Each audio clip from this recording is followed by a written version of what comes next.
हरिओम प्रिय दर्शकों, यदि आपकी कन्या राशि या कन्या लग्न है तो इस वीडियो को बहुत ध्यान से देखिएगा, समझिएगा। इस वीडियो में हम समझने वाले हैं बुध के प्रभाव को, क्योंकि बुध की स्थिति में परिवर्तन होने जा रहा है। बुध वक्री होने जा रहे हैं और अस्त भी होंगे। तो वक्री अवस्था में क्या फल आपको देंगे और जब अस्त हो जाएंगे तो फिर क्या प्रभाव देंगे, दोनों को समझेंगे ध्यान से और पूरे आराम से सुनिएगा, जल्दबाजी में नहीं, क्योंकि स्क्रिप्ट पढ़ करके देखेंगे तो उसमें बहुत सारी बातें छूट जाती हैं तो फिर कन्फ्यूजन रह जाता है। समय ना हो तो सेव कर लीजिए, बाद में आराम से देखिएगा। सबसे पहले थोड़ी सी स्थिति को समझ लेते हैं, फिर प्रभाव को समझेंगे और फिर उपाय को समझेंगे। प्रिय दर्शकों, बुध का ये जो परिवर्तन है ये पहले से ही है, क्योंकि इस समय वक्री में ये वृश्चिक में गोचर कर रहे हैं, परंतु अब जो परिवर्तन होगा वो वक्री अवस्था में करेंगे। परंतु ऐसा नहीं समझिएगा, क्योंकि इसमें कुछ लोग कई बार कंफ्यूज होते हैं कि अब यानी कि वक्री होंगे यानी कि तुला का प्रभाव देंगे, तुला का प्रभाव देंगे यानी कि वृश्चिक का नहीं देंगे। ऐसा नहीं है। जब ये वक्री होंगे तो तुला का प्रभाव देंगे, क्योंकि इस समय वृश्चिक में गोचर कर रहे हैं मंगल की राशि में। तो वृश्चिक का भी प्रभाव और तुला का भी प्रभाव साथ में। यहाँ पर देखा जाए तो बुध की जो स्थिति है बहुत ही इस समय कन्फ्यूजन भरी है, क्योंकि बुध एक तो मंगल की राशि में है जो कि इनके शत्रु की राशि है, सूर्य हैं जो कि बुधादित्य योग बनाए हुए हैं, शनि की, राहु की और गुरु की दृष्टि है, जो गुरु की दृष्टि बड़ी ही महत्वपूर्ण होती है, लाभ देने वाली होती है। परंतु वहीं पर शनि और राहु की दृष्टि जो विच्छेदात्मक कहलाती है और राजयोगों को भंग करने वाली कहलाती है। अब दूसरी तरफ बुध जब वक्री हो जाएंगे तो ये प्रभाव देंगे तुला का, शुक्र के राशि का, जो कि बड़ा अच्छा प्रभाव मिल सकता है, परंतु वहाँ पर फिर अस्त भी हो जाएंगे तो फिर स्थिति में परिवर्तन हो जाएगा।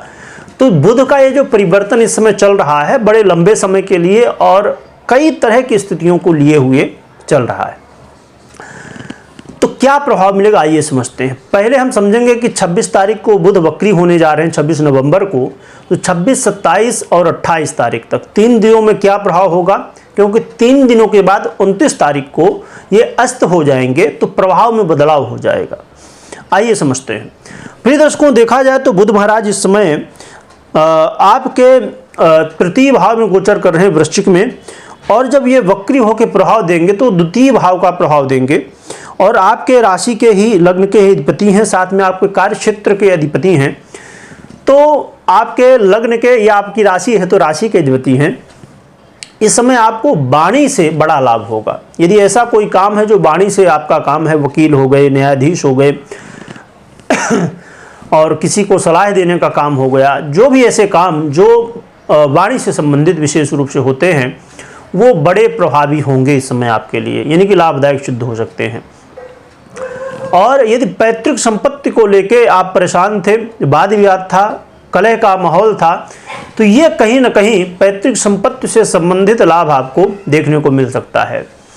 और घर परिवार में यदि कलह का माहौल बना हुआ था तो घर परिवार में अब वो कलह का माहौल दूर होगा और आपस में सुलह हो सकती है, क्योंकि आपके घर परिवार में जब कलह का माहौल होता है तो हर एक क्षेत्र में उसका प्रभाव देखने को मिलता है। इसके अलावा ये द्वितीय भाव आपके स्थिर धन का भाव है। देखिए, आय का होना एक अलग विषय है और स्थिर धन एक अलग विषय है, यानी कि स्थिर धन दूसरा है और आय दूसरी है, पैसा आना एक अलग विषय है। स्थिर धन में जैसे भूमि आदि हो गए। तो यदि आपके स्थिर धन में आप वृद्धि चाहते हैं तो उसके लिए प्रयास कर सकते हैं। स्थिर धन में बैंक बैलेंस में भी वृद्धि होने की स्थिति देखी जाएगी, यानी कि यहाँ पर इनडायरेक्ट कहा जाए तो आपके कार्य क्षेत्र के अधिपति भी बनते हैं बुध, तो आपके करियर में, जॉब में कहीं ना कहीं लाभ देखने को मिल सकता है, जिससे आपके बैंक बैलेंस में वृद्धि होती हुई दिखाई देगी। इसके अलावा बहुत लोगों को ऐसी स्थिति देखने को मिलती है कि वाणी का विकार होता है। तो यदि वाणी से संबंधित कोई विकार है, यानी कि कोई प्रॉब्लम है वाणी से संबंधित, तो वो दूर हो सकती है। गले से संबंधित कोई यदि प्रॉब्लम है उसके लिए बहुत अच्छा समय है। इस समय आप यदि प्रयास करें। तो अब प्रयास, अब जैसे भी आपके पास सुविधा उपलब्ध हो, जैसे आयुर्वेदिक हो, इंग्लिश हो, या जैसे भी स्थिति आप विश्वास रखते हो या आपके पास उपलब्ध हो, उससे आप प्रयास कर सकते हैं। तो वाणी से संबंधित विकारों में कहीं ना कहीं स्थिति में अब सुधार हो सकता है। तो देखा जाए तो ये जो बुध का परिवर्तन है ये बड़े लाभ देने वाला है। मात्र ये ध्यान में रखना है कि मंगल की यहाँ पर दृष्टि होगी जो कि कहीं ना कहीं प्रभावित करेगी, और कन्या वालों के लिए विशेष रूप से प्रभावित करेंगे, क्योंकि मंगल आपके लिए कारक ग्रह नहीं माने जाते। और इस समय मंगल की ही राशि में बुध गोचर कर रहे हैं, वक्री होकर भले तुला का फल दे रहे हैं। तो इसलिए, और मंगल की जो स्थिति इस समय नीच अवस्था में है और भी कहीं ना कहीं प्रभाव निगेटिव दे सकते हैं। तो यहाँ पर ध्यान ये रखना है, संयम, वाणी में संयम रखना है। वाणी प्रभावित तो होगी, परंतु कई बार आपने देखा होगा या महसूस भी ऐसा कुछ किया होगा कि कोई व्यक्ति बोलता है, बहुत अच्छा बोल रहा, पर बहुत ज़्यादा बोल देता है, जिसकी वजह से लोग बोर हो जाते हैं कि अरे ये बोर कर देता है। तो ऐसी स्थिति, या किसी की वाणी को आपने सुना होगा, लगा होगा कि ये अहंकारी व्यक्ति है, बोल रहा है अच्छा, पहले तो लगा कि बहुत बढ़िया, पर फिर अहंकार महसूस होता है।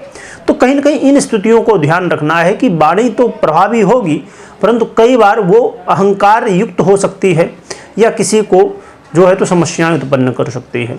तो थोड़ा सा, क्योंकि वाणी एक बार जब निकलती है तो वापस नहीं आती है, तो इसलिए इसका ध्यान रखिएगा। बाकी ये जो बुध का परिवर्तन है आपको सहयोग करने वाला है। रही बात कि उपाय क्या करना चाहिए, तो उपाय के रूप में आप हनुमान जी की आराधना कर सकते हैं। और हनुमान जी की आराधना में विशेष रूप से, जो कि बहुत सारे लोग करते भी हैं पहले से ही, तो यदि करते हैं आप तो बहुत बढ़िया, नहीं करते हैं तो आप कर सकते हैं कि तुलसी का जो पत्ता होता है उसमें राम राम लिखिए और हनुमान जी को अर्पित करिए। और तुलसी की माला भी बना के हनुमान जी को अर्पित कर सकते हैं।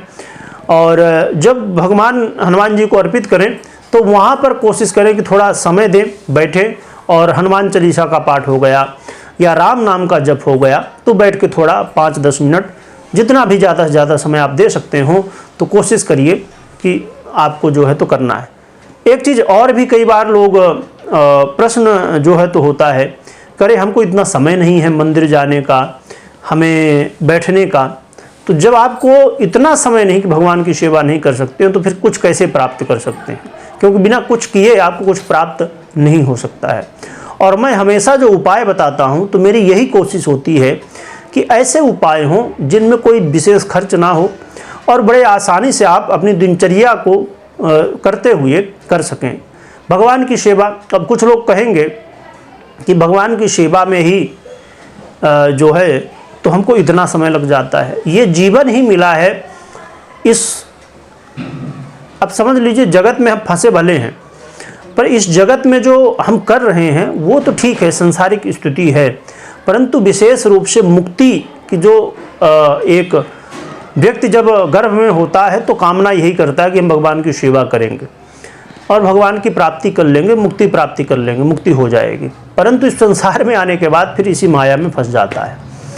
तो ठीक है, माया को भी निभाना है, परंतु भगवत प्राप्ति का भी प्रयास करना है। तो भले आप ग्रहों के रूप में ही उपाय क्यों ना कर रहे हो, भगवान की सेवा क्यों ना कर रहे हो, कहीं ना कहीं भगवत प्राप्ति के लिए भी तो एक कदम बढ़ ही रहा है आपका। तो ये अच्छी बात है कि आप भगवान की सेवा करते रहिए। कोई महत्वपूर्ण निर्णय ले रहे हैं तो पहले जन्म कुंडली का विश्लेषण करिए, इसके बाद निर्णय लीजिएगा। वीडियो देखने के लिए बहुत बहुत धन्यवाद।